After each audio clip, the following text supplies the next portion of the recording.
का शुक्रिया।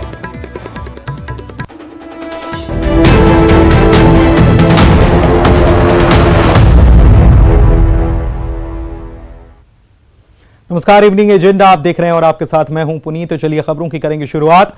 तो यूनिफॉर्म सिविल कोड की बात, जिसको लेकर मुख्यमंत्री के बयान पर एमपी में अब सियासत शुरू हो गई है। बीजेपी ने सीएम की पहल का स्वागत किया, जबकि कांग्रेस ने आपत्ति जताते हुए इसे महज जुमला करार दिया है।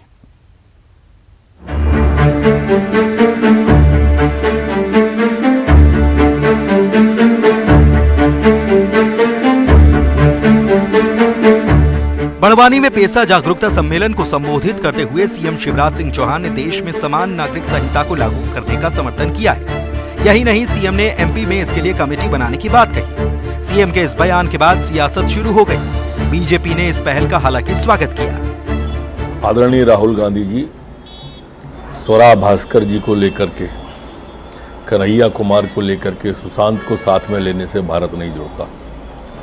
भारत जब जुड़ता है जब 370 समाप्त होती है। भारत जब जुड़ता है जब सीए आता है। भारत जब जुड़ता है जब ट्रिपल तलाक जैसी कुप्रथा समाप्त होती है। सामान्य नागरिक कानून संहिता की आज की आवश्यकता है। बढ़ती हुई आबादी की जनसंख्या के नियंत्रण के लिए सामान्य नागरिक कानून के लिए आवश्यक है। और इसलिए अब ये धंधा एक तरह से जो चल रहा था, 4 बीवी 24 बच्चे वाली प्रथा अब बंद होना चाहिए। हर नागरिक को एक शादी करने का अधिकार हो, उससे 1 या 2 बच्चे हों। उधर कांग्रेस ने समान नागरिक संहिता का विरोध किया। विधायक आरिफ मसूद ने मुस्लिम पर्सनल लॉ को ठेस पहुंचाने के अलावा इसे चुनावी जुमला करार दिया। कि मैं उनसे पूछना चाहता हूं कि ट्राइबल का जो कानून है उसके लिए क्या करेंगे? ट्राइबल का अलग कानून है। नॉर्थ ईस्ट में जो अलग कानून चल रहा है उसका क्या करेंगे? ऐसे बहुत सारे रिलीजियस के कानून है जो सबके अलग अलग हैं। तो उसके चलते किस तरह का कॉमन सिविल बनाना चाहते हैं? ये केवल एक भ्रम है और मुस्लिम पर्सनल लॉ को एक ठेस पहुंचाने वाला काम है। बीजेपी देश में यूनिफॉर्म सिविल कोड को लेकर बयान देती रही है, लेकिन ये पहली बार है जब एमपी में इसके लिए कमेटी बनाई जा रही है। ऐसे में सरकार गंभीरता से इस पर विचार कर रही है। हालांकि सर्वसम्मति बनाने में कई मुश्किलें भी हैं। अनुराग श्रीवास्तव भोपाल से हमारे संवाददाता हमारे साथ लाइव जुड़े हुए हैं, सीधे उन्हीं के पास चलते हैं। अनुराग, यूनिफॉर्म सिविल कोड एक प्रकार से बीजेपी का प्रण भी रहा है। शुरुआत से बीजेपी कहती रही है कि यूनिफॉर्म सिविल कोड की हम बात बहुत पहले से करते रहे हैं। धारा 370 की बात करते रहे हैं। 370 के बारे में फैसला हो गया और अब यूनिफॉर्म सिविल कोड की बारी है। मुख्यमंत्री ने कमेटी भी बना दी है। कांग्रेस के विधायक, चूंकि वो अल्पसंख्यक वर्ग से आते हैं, इसलिए आपत्ति जता रहे हैं, लेकिन कांग्रेस के क्या पत्ते बाकी लोग भी खोल रहे हैं? देखिए, कांग्रेस इस बारे में खुलकर बोलने को तैयार नहीं है। कांग्रेस के विधायक अल्पसंख्यक वर्ग से आते हैं, आरिफ मसूद, वो इस तरीके के बयान और इस तरह की पहल का विरोध कर रहे हैं। उनका कहना है कि मुस्लिम पर्सनल लॉ बोर्ड के अपने कानून है, अपनी व्यवस्था है और उसको ठेस पहुंचाने की कोशिश की जा रही है। हालांकि कांग्रेस ये जरूर कह रही है कि जो बुनियादी मुद्दे हैं उनसे ध्यान भटकाने की कोशिश की जा रही है। महंगाई, बेरोजगारी से ध्यान भटकाने की कोशिश हो रही है। लेकिन सबसे बड़ी बात है कि मुख्यमंत्री शिवराज सिंह चौहान के ऐलान के बाद जिस तरीके से कमेटी बनाई गई है, तो ये तय माना जा रहा है कि मध्य प्रदेश में यूनिफॉर्म सिविल कोड को लागू करने की तैयारी में अब राज्य सरकार है और अगले कुछ महीनों में इसको लेकर कुछ तस्वीर साफ होती हुई भी नजर आएगी। हालांकि कुछ राज्यों में पहले से ही इसको लेकर मसौदा तैयार हो चुका है, लेकिन मध्य प्रदेश, क्योंकि ये यूनिफॉर्म सिविल कोड का जो मामला है वो राज्यों के अधिकार क्षेत्र का मामला है, राज्य सरकार इस पर फैसला कर सकती है। और यही वजह है कि मुख्यमंत्री शिवराज सिंह चौहान के ऐलान के बाद अब ये साफ संकेत निकलते हुए नजर आ रहे हैं कि 2023 के विधानसभा चुनाव से पहले प्रदेश की बीजेपी सरकार इस पर कोई बड़ा फैसला लेगी। जी, इस बड़ा फैसला इस पर ले सकते हैं। अनुराग, एक बात और, जो लोग अल्पसंख्यकों को खास तौर पर टारगेट करते हुए ये कहते थे कि हिंदुओं को भी अब ज्यादा बच्चे पैदा करने चाहिए, वही लोग आज ये कह रहे हैं कि शादी भी एक होना चाहिए और सभी को 2 बच्चे या 1 या 2 बच्चे का अधिकार होना चाहिए। यानी कि बात बदल गई। जैसे यूनिफॉर्म सिविल कोड की बात आई तो पहले जो कुछ और कहा करते थे, अब उनकी जुबान पर कुछ और चढ़ गया। बिल्कुल, देखिए इस तरीके के बयान भी इससे पहले निकलकर आते रहे हैं कि शादी के अलावा बहुसंख्यक बच्चे पैदा करना चाहिए। कई हिंदूवादी संगठन और कई नेता इसकी पैरवी करते हुए नजर आए, लेकिन ये इस प्रदेश के अंदर जो अलग अलग कानून व्यवस्था है उसी को लेकर इस तरीके के बयानबाजी होती रही है। लेकिन सबसे बड़ी बात है कि ये जो कानून है इसमें हिंदू जो धर्म के तहत जो लॉ कानून बने हुए हैं उसमें जैन, सिख, इन इस धर्म के लोग आते हैं, हिंदू धर्म के लोग आते हैं, लेकिन जो अलग अलग पर्सनल जो लॉ बने हुए हैं वो मुस्लिम पर्सनल लॉ अलग बनाए, ईसाई पर्सनल लॉ अलग बनाए, और यदि ये सबके सब एक समान हो जाते हैं तो सब पर एक ही तरह की व्यवस्था, एक ही तरह का कानून लागू होगा। तो ये जब बयान निकल कर आते थे ये उस समय की व्यवस्था का हिस्सा थी। जब ये खबरें निकल कर आती थी कि मुस्लिम आबादी तेजी के साथ बढ़ रही है, तब कुछ हिंदू नेताओं के बयान इस तरीके से निकलकर सामने आते थे। लेकिन अब ये एक तरीके से यदि हम कहें कि यदि मध्य प्रदेश के अंदर यूनिफॉर्म सिविल कोड को लागू किया जाता है तो ये चुनाव से पहले एक बड़ा मास्टर स्ट्रोक जो है बीजेपी की तरफ से होगा। और जिस तरीके से बीजेपी के नेताओं ने एक सुर में इसकी पैरवी की है उससे साफ तौर पर यह नजर आ रहा है कि सरकार इसमें आने वाले दिनों में बड़ा कदम उठाने वाली है। चलिए, लोग इसको, जनता इसको कैसे लेती है ये भी देखना होगा। बहुत शुक्रिया अनुराग आपका इस खबर पर जानकारी देने के लिए। इधर एमपी में राहुल गांधी की भारत जोड़ो यात्रा लगातार आगे बढ़ती जा रही है। अब यह आगरमालवा पहुंच चुकी है। राहुल की पदयात्रा को लेकर लगातार सियासी बयानबाजी भी मध्य प्रदेश में जारी है।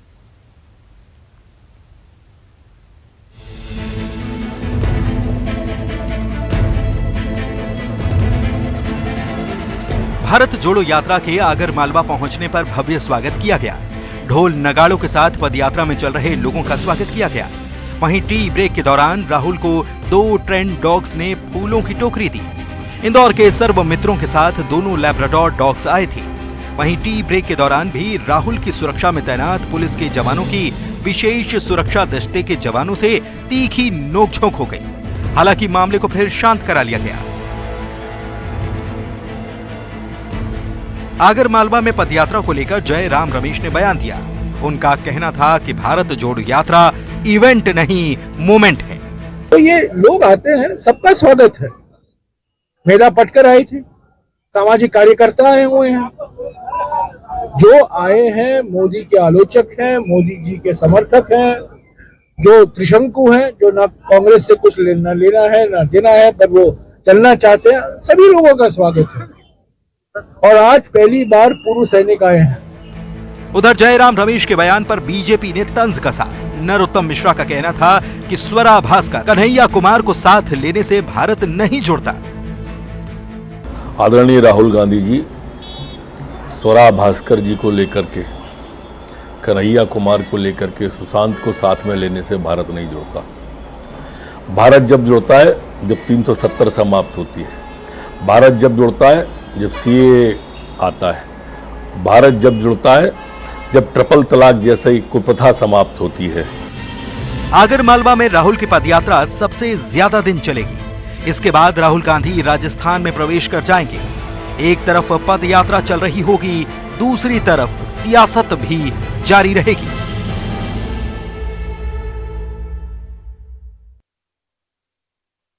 हमारे संवाददाता भोपाल से इसी खबर पर लाइव जुड़े हुए हैं, सीधे उन्हीं के पास चलते हैं। यात्रा को लगातार वो कवर भी कर रहे हैं, तो उनसे समझते हैं इस यात्रा को लेकर जो सियासत तो हो रही है। वासु, आपको आवाज मिल पा रही है क्या?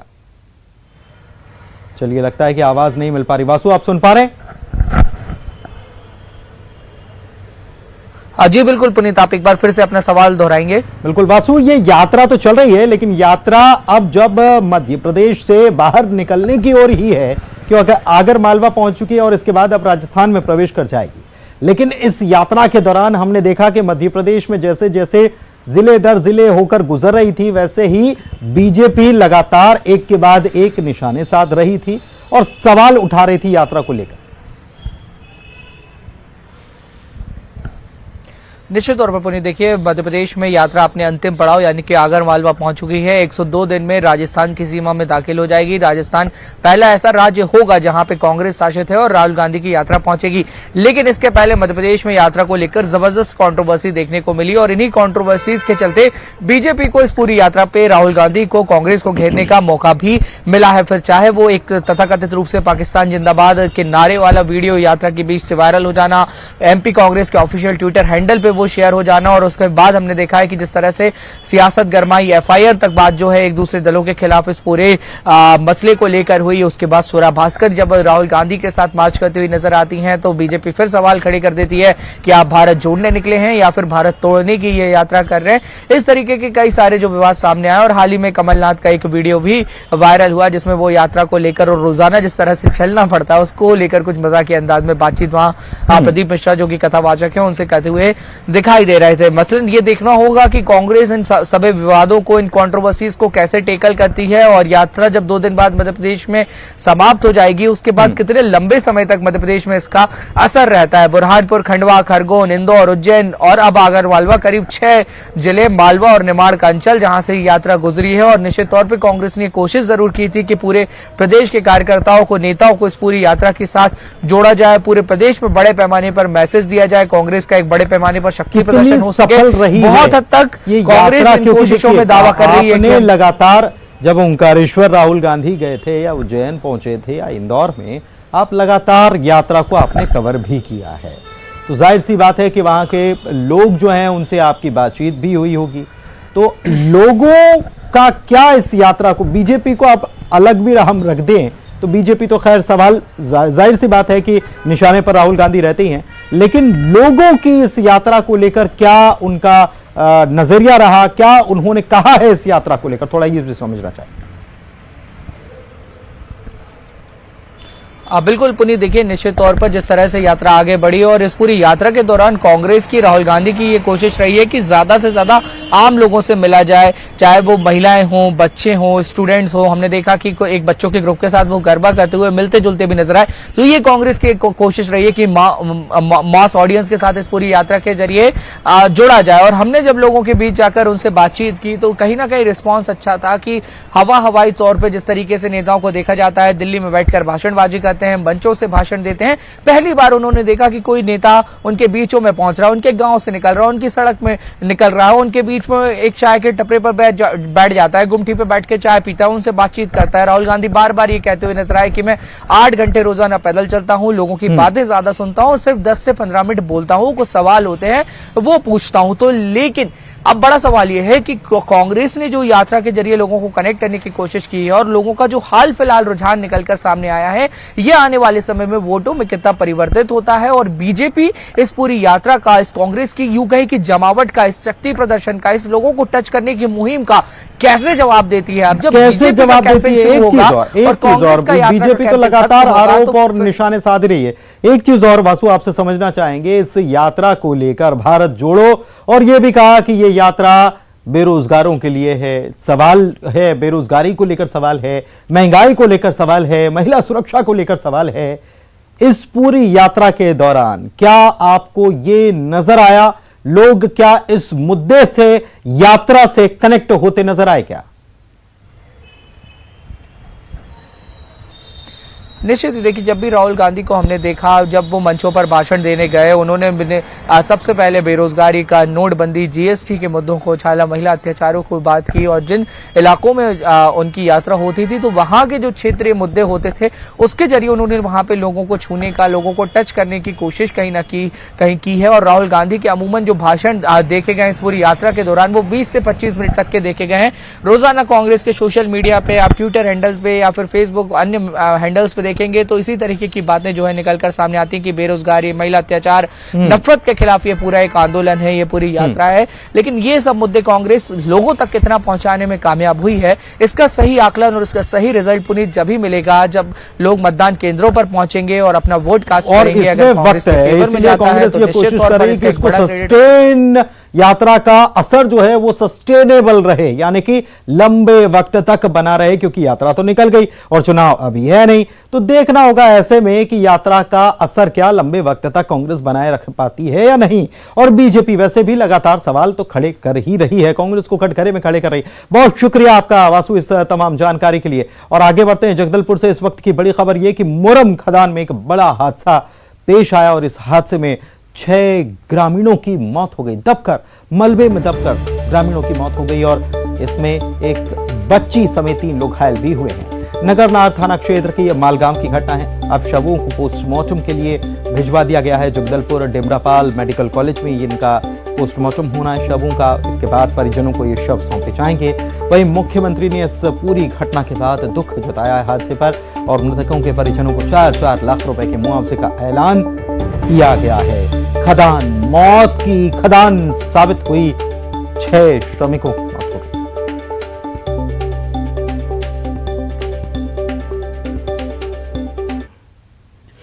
सुई मिट्टी बोलते क्या करते हैं इससे? इसको घर में पोताई करते हैं। घर में जी। या हमेशा यहाँ ग्रामीण होकर? नहीं सर, हमेशा नहीं सर, अभी 2 दिन हुआ है इसका जब निकला हुआ है। तो 2 दिन के अंदर ही खुदाई चल रहा था। इससे पहले कभी नहीं आया? कभी नहीं सर, 2 दिन हुआ है इसमें। तो एक्सक्लूसिव तस्वीर भी हम आपको दिखा रहे हैं। जो शव हैं उनको पहले फिर डिमरापाल मेडिकल अस्पताल ले जाया गया और ये मौत की खदान ये साबित हुई जिसमें 6 मजदूरों की मौत हो गई, 3 लोग जख्मी हैं। आनन फानन में रेस्क्यू ऑपरेशन चलाया गया था और उसके बाद फिर पता चला कि नीचे जो लोग दबे थे उनको जब निकाला गया तो 6 शव मिले हैं। जान चली गई इन लोगों की। यहाँ पर काम करने के लिए आए थे श्रमिक और वहीं 3 लोग जख्मी हैं, एक बच्ची भी इसमें जख्मी है। विवेक श्रीवास्तव हमारे संवाददाता जुड़े हुए हैं, उनसे इस पूरे मामले में अभी का अपडेट ले लेते हैं कि अभी इस मौत की खदान ये जो साबित हुई है, इसके बाद इस पूरी घटना के बाद अपडेट अभी क्या मिल रहा है। विवेक,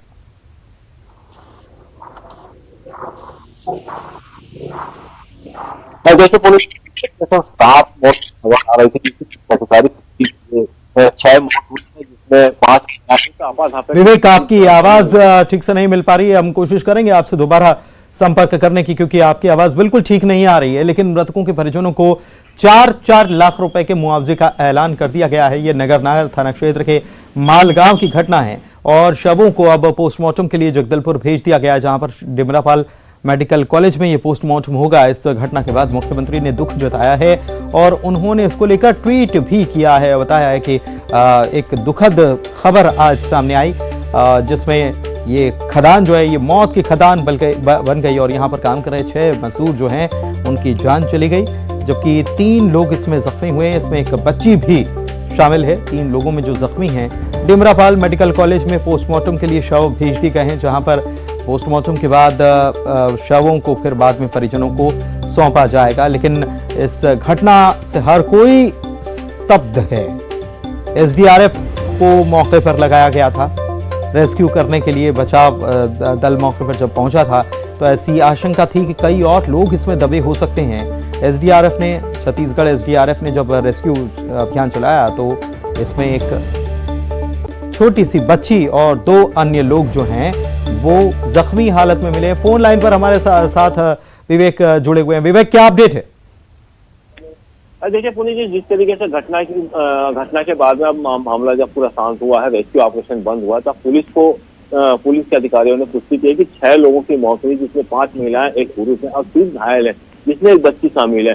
हालांकि शुरू में अधिकारियों ने इसकी 7 मौत बताई थी, तो उसकी वजह उन्होंने बताया था कि ग्रामीणों के द्वारा जिस आपाधापी किया गया था और एक घायल को मृतक बता दिया गया था, इसके कारण ये गलतफहमी हुई थी कि 7 लोगों की मौत। लेकिन अभी आधिकारिक पुष्टि 6 लोगों की मौत की हुई है और ये पूरी तरह से जो घटना घटी है, ये एक कहीं ना कहीं प्रशासनिक लापरवाही और अनदेखी का परिणाम है, जिस कारण से ये 6 लोगों की जान चली गई और एक खदान था जो मौत की खदान है। ये अनदेखी किस स्तर पर की गई विवेक? देखिए पुलिस जी, जिस तरीके से अवैध उत्खनन पर लगातार रोक लगाने की बात आ रही है और ये जो खदान है ये गांव का खदान है जिसपे सरपंच का अधिकार होता है और खनिज विभाग के लोग हैं जिस पर अपना अधिकार बताते हैं, लेकिन ग्रामीण बिना किसी को सूचना दिए या किसी को जानकारी नहीं थी और वहाँ खदान पर जाकर जो मुरम का खदान है पहले से खुदी हुई थी, वहां से वो सुई निकाल रहे थे, जिस कारण ये घटना घटी और खदान धंस गई। और इस जब खदान की खुदाई चल रही थी तो ना प्रशासन को मालूम था, ना सरपंच को मालूम था कि वहां पर खुदाई चल रही है। जब घटना घटी और वहां पर करीब 1 दर्जन से ज्यादा मजदूर थे, 6-7 लोग दब गए थे और बाकी जो बाहर खड़े थे वो भाग खड़े हुए। चलिए, बहुत शुक्रिया आपका इस तमाम जानकारी के लिए। तो अब मृतकों के शवों को पोस्टमार्टम के लिए ढिमरापाल भेजा गया है। पोस्टमार्टम होगा। पहले ये संख्या 7 बताई गई थी मृतकों की, लेकिन बाद में जानकारी साफ हुई और पता चला कि जिसको एक व्यक्ति को गिना जा रहा था वो तो जख्मी हालत में है। 6 लोगों की मौत हुई है, 3 लोग जख्मी हैं, इसमें एक बच्ची भी शामिल है। और इसी के साथ इवनिंग एजेंडा में इतना ही। नमस्कार।